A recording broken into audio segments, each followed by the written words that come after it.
Em Gênesis, no capítulo 4, versículo de número 1, diz assim: Coabitou o homem com Eva, sua mulher.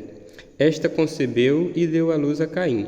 Então disse: Adquiri um varão com o auxílio do Senhor. Depois deu à luz a Abel, seu irmão. Abel foi pastor de ovelhas e Caim, lavrador. Eu acho interessante esse versículo aqui. Muita gente, quando está lendo o livro de Gênesis, não presta atenção nesses detalhes. Alguns fazem a seguinte pergunta: aonde foi que Caim arranjou sua mulher? Com quem foi que ele casou? Se Adão e Eva só tinham tido Caim e Abel, né? Então, onde é que eles arranjaram as mulheres?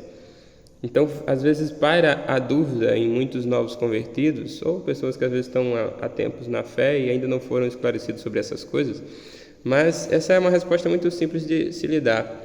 Porque se você observar aqui o versículo 2, como foi lido também aqui no capítulo 4 de Gênesis, fala que Abel foi pastor de ovelhas e Caim foi lavrador, foi agricultor. Bom, eu nunca vi uma criança, um bebê, se tornar alguma coisa, ter uma profissão. Então isso deixa subentendido, para bom entendedor, que lê de forma atenta, que passou-se um certo período de tempo ao qual nós não conhecemos.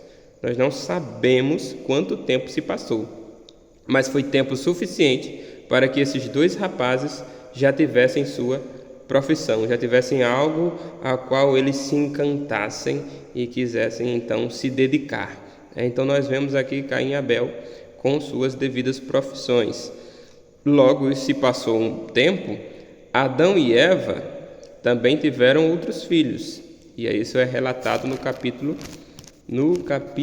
5, sobre a descendência de Adão e Eva após ter tido até o próprio terceiro filho, Sete. Então eles tiveram mais filhos e filhas e viveram muitos anos.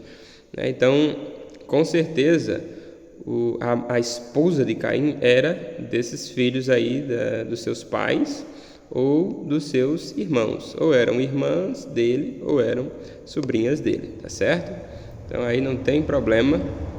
Naquela época ainda não existiam as leis, ainda não tinham sido dadas as leis, né? Se Deus quisesse fazer de outra forma, ele teria criado duas famílias e fazer a ligação entre essas duas famílias, né? Cada um cedendo seus filhos e filhas para a outra família. Mas Deus decidiu fazer apenas de um casal toda a humanidade, tá certo? Então, já resolvida essa questão, nós vamos para o que realmente interessa, né? A gente já falou sobre essa curiosidade, essa dúvida que muitos têm. Então, vamos falar sobre o que interessa, que é o que é que te encanta.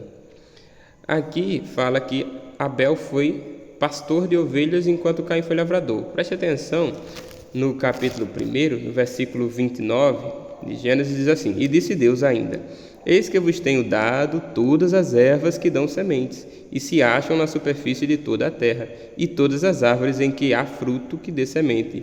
Isso vos será para mantimento ou para alimento. Então, qual era a alimentação dos primeiros habitantes da terra? Era tudo aquilo que era de ordem vegetal, né?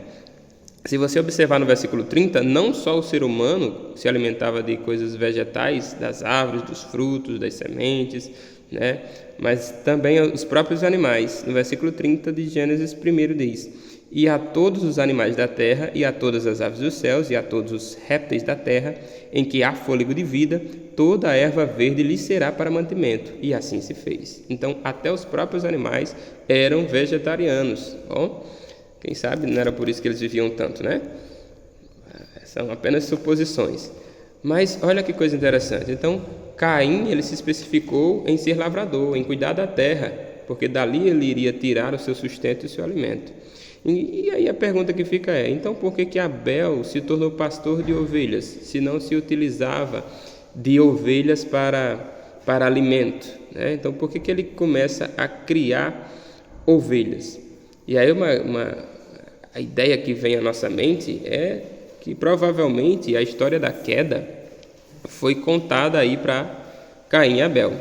Talvez Abel então se encantou com o animal que foi morto para vestir os seus pais e vesti-los, Então veja aí que Abel ele tinha assim um coração voltado para Deus e para as coisas de Deus, se encantava com as coisas de Deus, enquanto que Caim só pensava nas coisas da terra, né?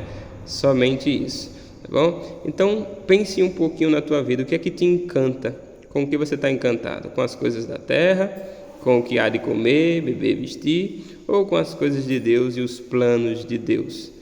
Pense nisso e que Deus te abençoe e até a próxima.